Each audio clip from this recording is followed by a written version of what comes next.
I know what it feels like to wake at 3 in the morning with your heart pounding, convinced that God has turned away. I know the weight of that silence, how it presses against your chest like a stone. I spent years in Kenya staring at the ceiling, whispering prayers into the darkness, hearing nothing back. The loneliness was not just an absence of people. It was an absence of meaning, of direction, of hope. I thought I had been abandoned. Many believe that silence is God's absence. I came to learn that silence is often His deepest presence. The void you feel is not emptiness, but space being made. Space for what must emerge. Space for the false self to finally die so the true self can breathe. There was a night, a cold night in the winter of my 40th year, when I could no longer carry the pretense of certainty. I had been teaching, preaching, explaining the mysteries of faith to hundreds of students. My words were polished, my reputation secure. But inside I was hollow. I spoke of union with the divine while feeling utterly separate. I described love while my heart remained locked. The distance between my words and my truth became unbearable. That night, I collapsed in my room, and for the first time in years, I stopped trying to pray correctly. I stopped trying to feel the right things. I simply wept. I wept for the man I was pretending to be. I wept for the years I had wasted performing piety instead of living it. And in that weeping, something shifted. The silence changed quality. It became softer, more spacious. It was no longer the silence of absence, but the silence of listening. God was not speaking because He was waiting for me to stop talking. He was waiting for me to become quiet enough to hear the truth I had been running from. The truth was simple and terrible. I did not know how to be alone with myself. I had filled every moment with duty, with study, with the voices of others, because I was terrified of what I might discover in stillness. I was terrified that if I stopped moving, I would find nothing there. No purpose, no worth, no love. But that night, when I finally stopped, I found something I did not expect. I found that the silence was not empty. It was full of presence, full of patience, full of a love so gentle it had been waiting for me all along, beneath the noise. You see, we confuse God's silence with His absence because we have forgotten how to listen. We expect thunder and burning bushes. We expect signs written in the sky. But God's truest voice is quieter than that. It is the voice that whispers in the pause between your thoughts. It is the presence you feel when you stop trying to earn it. It is the love that remains even when you have given up on yourself. I learned that night that silence is not punishment. It is preparation. It is the clearing of ground. Before anything new can grow, the soil must rest. Before the heart can open, it must first stop defending itself. Before you can hear the truth, you must stop insisting on your version of it.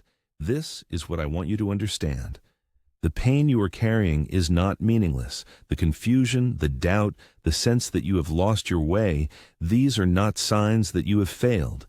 They are signs that something true is trying to emerge. The false structures are collapsing so that something real can be built. This is the work of grace, even when it feels like abandonment. I remember the first time I practiced what I now call the discipline of presence. It was the morning after that long night of weeping. I woke exhausted, emptied. I had no prayers left, no explanations, no plans. I simply sat by the window as dawn broke. I placed my hand on my chest and felt my heart beat. I counted my breaths, 4 counts in, 6 counts out. I did not ask for anything. I did not try to feel anything.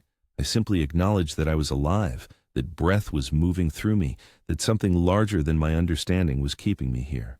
That simple practice became my anchor. It taught me that I did not need to understand everything to trust. I did not need to feel God's presence to know He was near. I only needed to show up, to be present to my own life, to stop running from myself. Over weeks and months, that practice began to change me.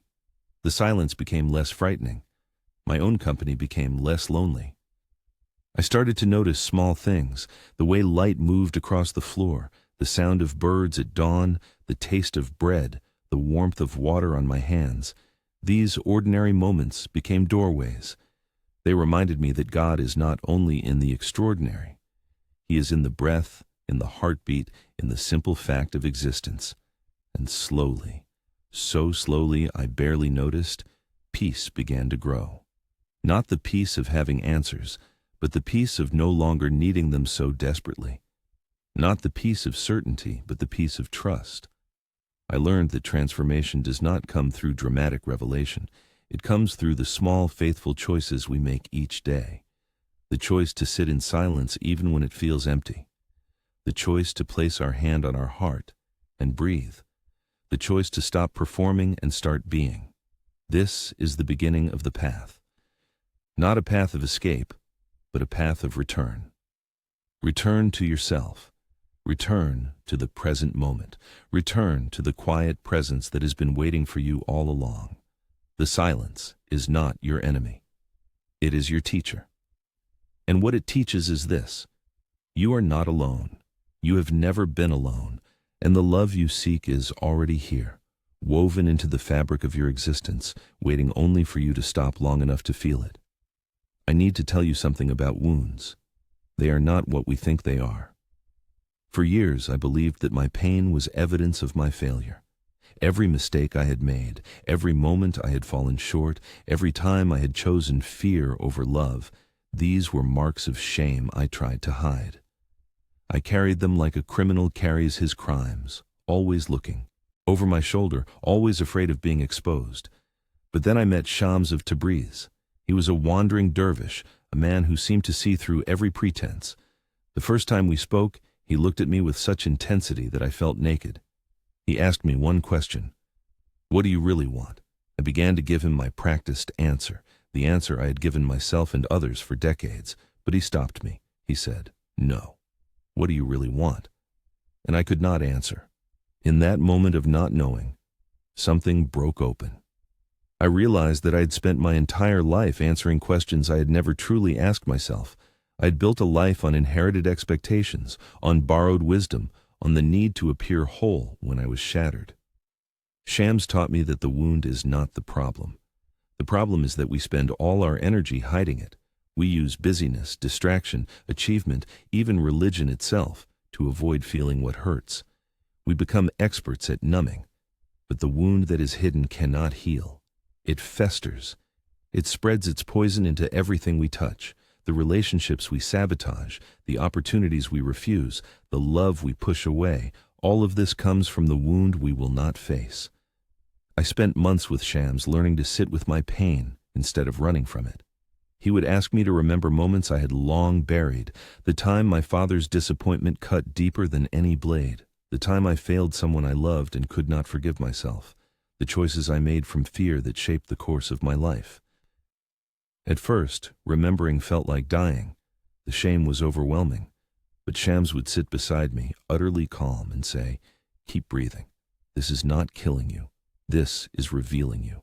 And he was right. As I allowed myself to feel what I had spent decades avoiding, something extraordinary happened. The pain began to change. It did not disappear, but it transformed. It became information instead of condemnation. It became a teacher instead of a tormentor.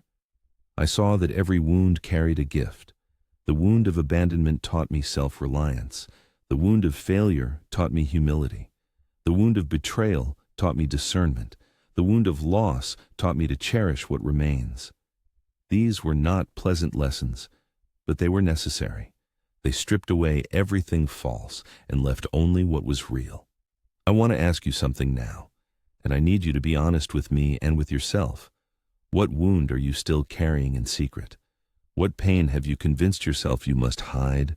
What shame keeps you from showing up fully in your own life? I know this question touches something raw. I know it might feel too heavy to name. But here's what I learned. The moment you speak your wound out loud, you take away its power over you. The moment you stop pretending, you stop being a prisoner. So if this resonates with you, if you recognize this struggle, I invite you to write in the comments, "I am ready to face what I have been hiding." When you write those words, you are not just freeing yourself. You are lighting a candle for someone else who is still walking in darkness. Your courage to speak truth may be exactly what another soul needs to hear today. We heal together. We rise together. Your story matters.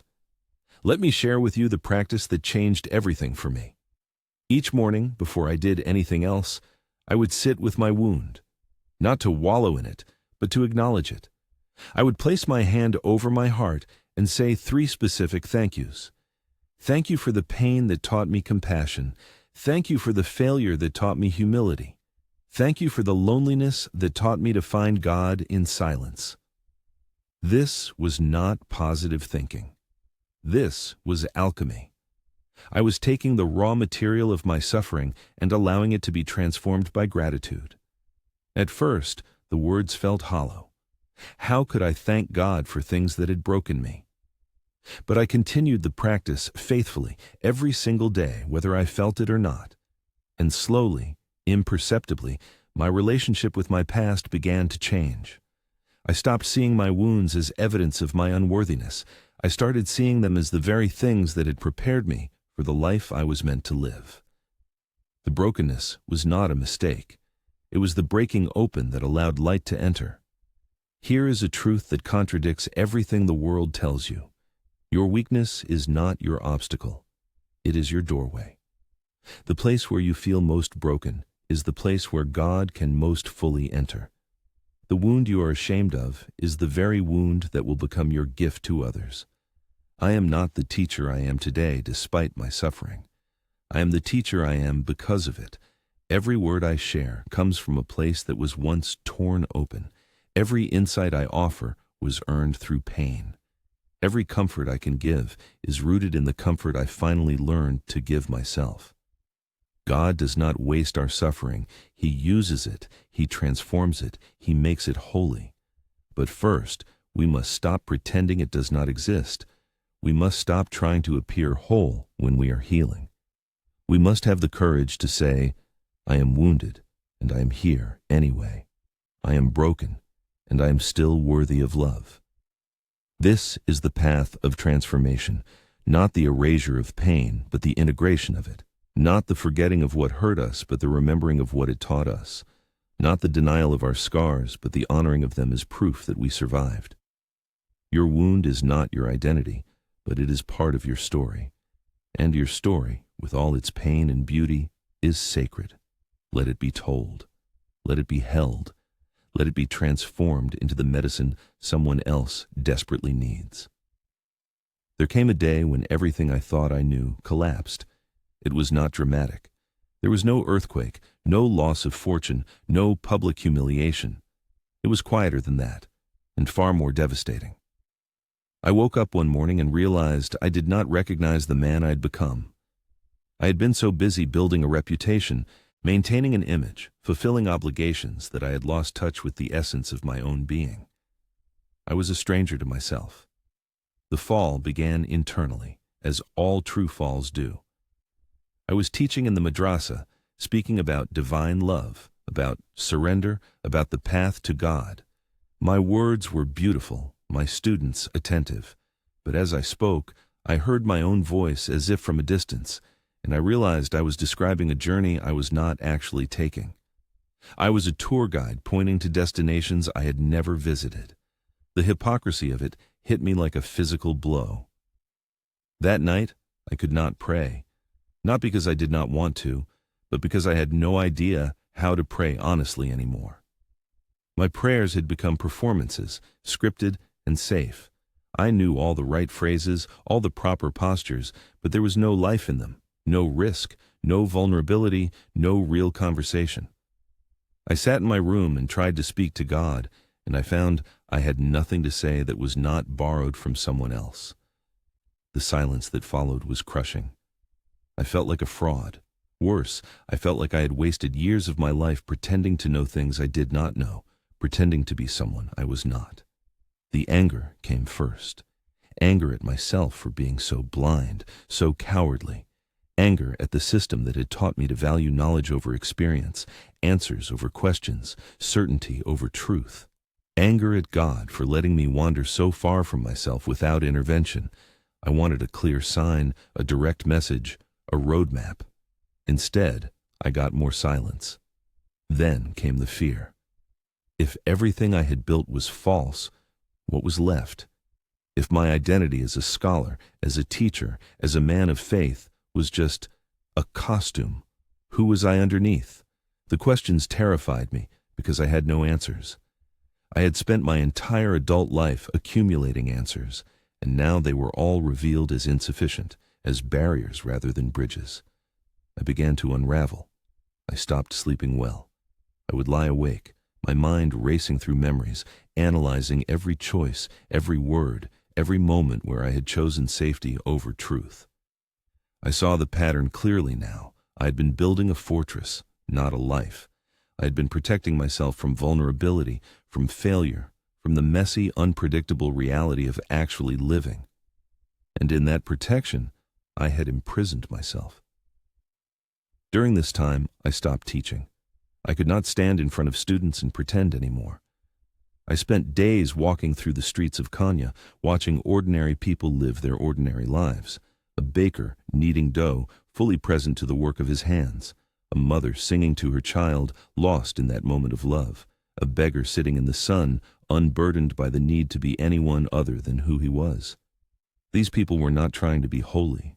They were simply being. And in their being, I saw something I had lost. Presence, authenticity, the courage to exist without apology. I realized then that my fall was not a disaster. It was a mercy. God was not punishing me by stripping away my false certainty. He was freeing me. The ground I thought I was losing was not solid ground at all. It was the illusion of ground, and I needed to fall through it to find what was actually real. One evening, I found myself at the edge of the city, looking out at the desert. The sun was setting, painting the sky in shades of amber and rose, and in that moment, I felt something shift. The question came, unbidden. What if you stop trying to understand and simply trust? What if you stop trying to control and simply surrender? What if the fall is not the end, but the beginning? I did not hear a voice. I did not see a vision, but I felt a presence, subtle and sure. It was as if God was saying, I am here in the falling. I am here in the not knowing. I am here in the breaking of who you thought you were. This is where we meet, not in your strength, but in your honesty. If these words are touching something deep in you, if you feel this conversation is speaking to your soul, I invite you to subscribe to this channel. Here, I share wisdom for those who are willing to walk the path of real transformation, for those who want truth more than comfort. Activate the bell so these words continue reaching you when you need them most. I began tentatively to practice something Shams had taught me, but I had not yet understood. He called it the practice of the empty hand. Each morning I would sit in silence and offer God my empty hands, not asking for anything, not trying to give anything, just showing up with open palms, saying, here I am, broken, confused, uncertain, but here. There was no immediate relief, no sudden clarity, but over days and weeks, something began to shift. The need for answers became less urgent. The fear of not knowing became more bearable. I started to understand that faith is not about having all the answers. It is about having the courage to live the questions. The fall was teaching me what years of study had not, that God is not found in certainty but in surrender, not in strength but in weakness, not in knowing but in the humble admission of not knowing. The deepest truth I learned during this time was this: the fall is not failure, it is foundation. When everything false collapses, what remains is what is real. And what is real, no matter how small or fragile, is where new life begins. You cannot build a true life on false ground. You must fall through the illusions, through the pretenses, through all the ways you have been betraying yourself until you land on something solid. And that solid ground is not certainty. It is not success. It is not even faith as you have understood it. It is presence. It is the simple, undeniable reality of your existence. You are here. You are breathing. You are alive. And that is enough. That has always been enough. I learned to stop measuring my worth by my accomplishments or my knowledge. I learned to stop judging my spiritual progress by how good I felt or how clear my prayers were. I learned that the spiritual life is not about ascending to some perfect state. It is about descending into the truth of who you are, with all your contradictions and confusions, and allowing God to meet you there. The fall broke me open, and in that breaking, I discovered I was not empty. I was full of questions, yes, full of uncertainty, yes, but also full of presence, full of possibility, full of a love that did not require me to be anyone other than who I was. This is the gift of the inner fall. It destroys what was never real, so that what is real can finally breathe. And when you stop running from the fall, when you allow yourself to land, you discover you have been held all along. After the fall, I had to learn to walk again, not with my feet, but with my heart. I had to learn that transformation is not a sudden event, but a daily practice. It is not something that happens to you in a moment of revelation. It is something you choose over and over in the smallest decisions of your day. This was perhaps the hardest lesson, that the spiritual life is built not in grand gestures, but in humble fidelity to simple things. I discovered this truth on an ordinary morning. I had spent the night in turmoil, wrestling with my doubts, begging for clarity that did not come. I woke exhausted, defeated, ready to give up. And then, almost without thinking, I did something small. I made my bed. It was such a simple act, so mundane, that at first I did not notice its significance. But as I smoothed the blanket, tucked the corners, I felt something shift. It was as if, in bringing order to that small space, I had brought order to something within myself. It was not a cure, not a solution, but it was a beginning. A tiny thread of intentionality in the chaos.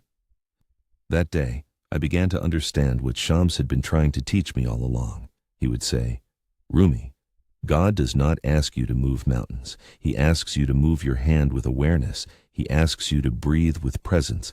He asks you to live each moment as if it matters, because it does."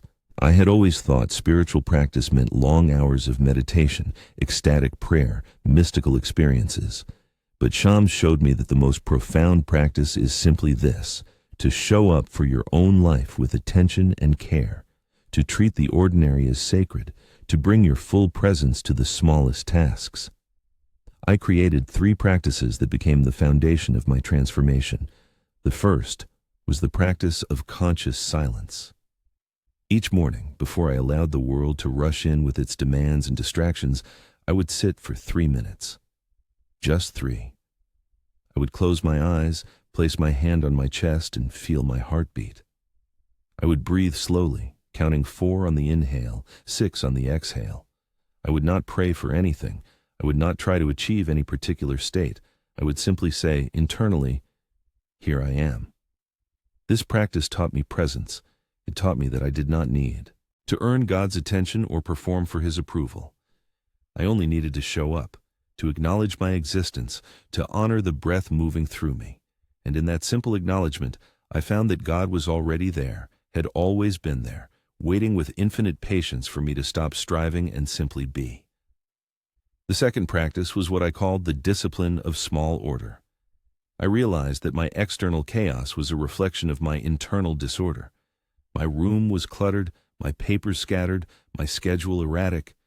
I was living reactively, moving from one crisis to another, never creating space for intention. So I began to choose one small act of order each day. Sometimes it was making my bed. Sometimes it was organizing my desk. Sometimes it was writing down my expenses or planning my meals for the next day.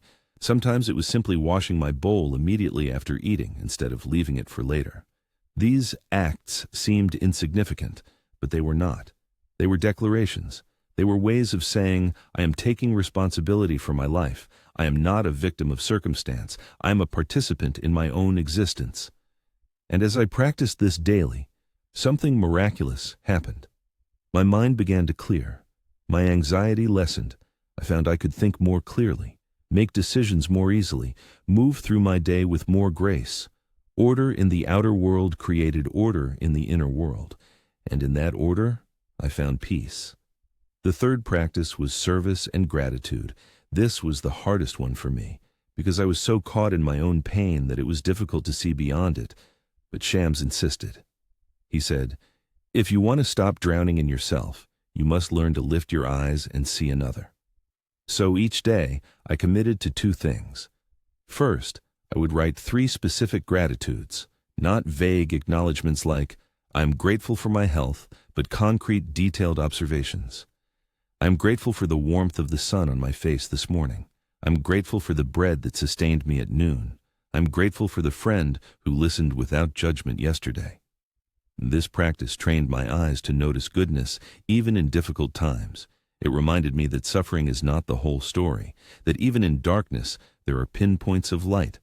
Second, I would perform one small act of service, helping a neighbor carry water, offering a kind word to someone struggling, sharing food with someone hungry, teaching a lesson without payment. These acts were not about earning spiritual merit. They were about remembering that I am not the center of the universe, that my pain, while real, is not the only pain, that I have something to give, even when I feel empty. Here is what I learned through these practices. Faith is not feeling, it is fidelity. Peace is not a destination, it is a practice. Transformation happens not through intensity, but through consistency. God does not reward perfection, He honors commitment. When you show up for your life, day after day, in small, faithful ways, grace begins to move. Not always in the ways you expect or the timeline you prefer, but it moves. The universe responds to sincerity. When your actions align with your intention, when your outer life reflects your inner values, doors begin to open. Not because you have earned them, but because you have created the space for them to open. I stopped waiting for my feelings to change before I acted. I learned to act my way into right feeling, not feel my way into right action. I made my bed even when I felt hopeless. I sat in silence even when my mind was chaos. I gave thanks even when my heart was heavy. And slowly, imperceptibly, the feelings began to follow. The discipline was not harsh or punishing, it was loving. It was a way of saying to myself, "You matter. Your life matters. How you spend your days matters." It was a way of honoring the gift of existence, even when that gift felt more like a burden. This is the revelation I want to share with you. You do not need to fix everything at once. You do not need to have your entire life in order before you begin. You only need to choose one small thing and do it faithfully. Make your bed. Sit in silence for 3 minutes. Write one gratitude. Offer one kindness. Do this today. Then do it tomorrow. Then do it the day after that. The transformation you seek is not found in grand spiritual experiences. It is found in the accumulation of small faithful choices. It is found in the discipline of showing up for yourself with love again and again, even when you do not feel like it. Where you place your order, God places His provision. This is not magic. This is the way grace works. When you create the container through your daily practice, the divine pours in to fill it. When you build the altar through your small acts of faithfulness, the presence descends to inhabit it. Begin today. Choose your practices. And trust the process. The change did not announce itself with trumpets. There was no blinding light, no voice from heaven, no moment when everything suddenly made sense. The transformation was quieter than that, more subtle, like dawn creeping across the desert. You do not see it happening, but suddenly you realize the darkness has lifted, and you can see. It began with small things. I noticed that my mornings felt different. The weight that used to press on my chest the moment I woke, that sense of dread and overwhelm, had lightened. It was still there sometimes, but it no longer controlled me.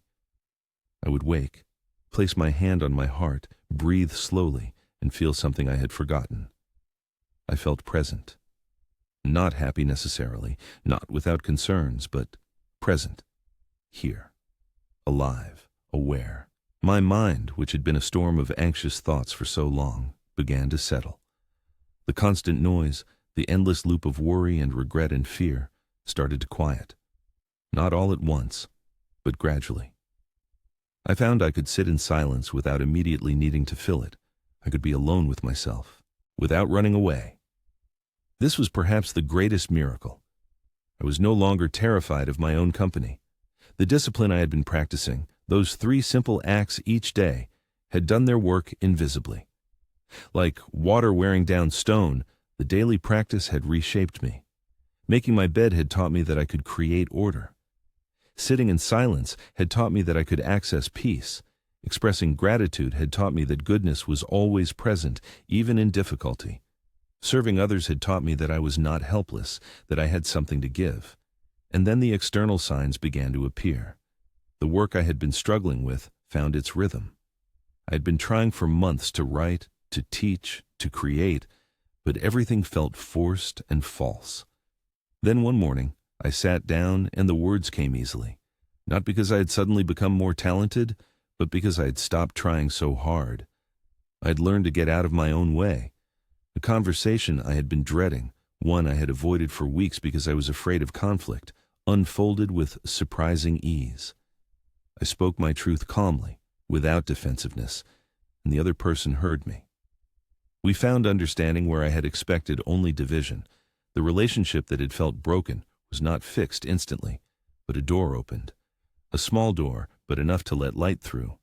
Money, which had been a constant source of anxiety, began to flow more naturally, not in dramatic windfalls, but in steady ways.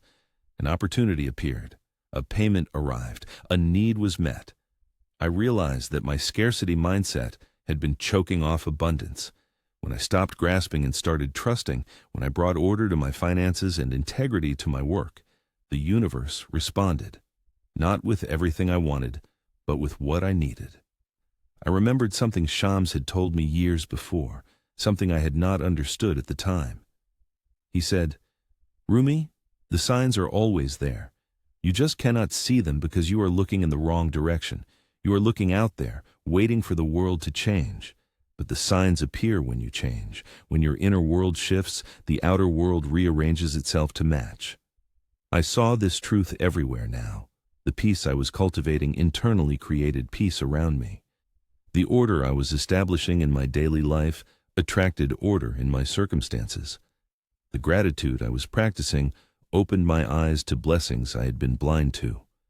The service I was offering connected me to community I had not known existed. I was not suddenly without problems. There were still difficulties, still uncertainties, still pain. But my relationship to them had fundamentally changed. I was no longer overwhelmed by them. I was no longer defined by them. I had found a center, a still point within myself that remained steady even when the surface of my life was turbulent. I learned that this is what spiritual maturity looks like. It is not the absence of storms. It is having a rudder that keeps you steady through them. It is not the elimination of fear. It is having the courage to act even when you are afraid. It is not perfect peace all the time. It is the capacity to return to peace again and again, no matter how many times you lose it. The most profound sign came unexpectedly. I was walking through the marketplace one afternoon, lost in thought, when I heard music. A ney player sitting in the corner, drawing out those haunting notes that seemed to speak of longing and homecoming all at once. I stopped to listen, and something in me broke open. Tears came, but they were not tears of sadness. They were tears of recognition. I realized in that moment that I had been so focused on trying to reach God that I had missed the fact that God had been reaching for me all along. In every breath, in every heartbeat, in every moment of my existence, the divine presence had been there, patient and unwavering, waiting for me to notice. I had thought my spiritual journey was about climbing up to heaven, but the truth was the opposite. It was about descending into the reality of my own life, into the present moment, into the here and now where God has always dwelt. I had been seeking transcendence when what I needed was embodiment. I had been trying to escape my humanity when what I needed was to fully inhabit it. The transformation was not that I became someone different. It was that I became more fully myself. The false layers, the pretenses, the masks I had worn to protect myself from vulnerability, all of these had been slowly stripped away by the daily practice. What remained was simpler, truer, more real. I was no longer trying to be impressive or perfect or beyond suffering. I was just a man, walking the path, stumbling sometimes, getting up again, continuing. And in that humble reality, I found a joy I had never known in all my years of spiritual striving. I learned that the spiritual life is not about becoming extraordinary. It is about becoming ordinary in the most profound way possible. It is about being fully present to this moment, this breath, this life. It is about loving what is, even as you work to make things better. It is about accepting yourself, even as you grow and change. The signs I had been waiting for were not out there in the world. They were in here, in the quiet transformation of my own heart. The miracle was not a change in circumstances. It was a change in perception. I was seeing with new eyes. I was hearing with new ears. I was living with a new heart. And the world, which had seemed so harsh and unforgiving, revealed itself to be exactly what I needed it to be. A place of learning, a place of growth, a place where every experience, pleasant or painful, was an opportunity to wake up more fully, to love more deeply, to trust more completely. The transformation taught me this: waiting is not wasting, it is preparing. God's timing is not delay, it is precision. What feels like silence is often the deepest conversation. And the journey home to yourself is the journey home to God, because they have always been the same destination.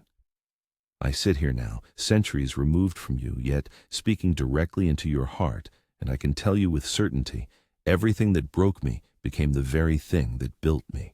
The pain I wanted to avoid was the teacher I needed most. The silence I feared as abandonment was the presence I had been seeking all along. The fall I thought would destroy me was the ground on which I learned to stand. This is the lesson that took me a lifetime to learn, and I offer it to you now with tenderness. You are not being punished, you are being prepared. The difficulty you are facing is not evidence of God's absence, but of His intimate involvement in your becoming. He is not distant, watching your struggle with indifference. He is here, in the struggle itself, shaping you through it, revealing to you what you could not have learned any other way. I know you are tired. I know the path has been longer and harder than you expected.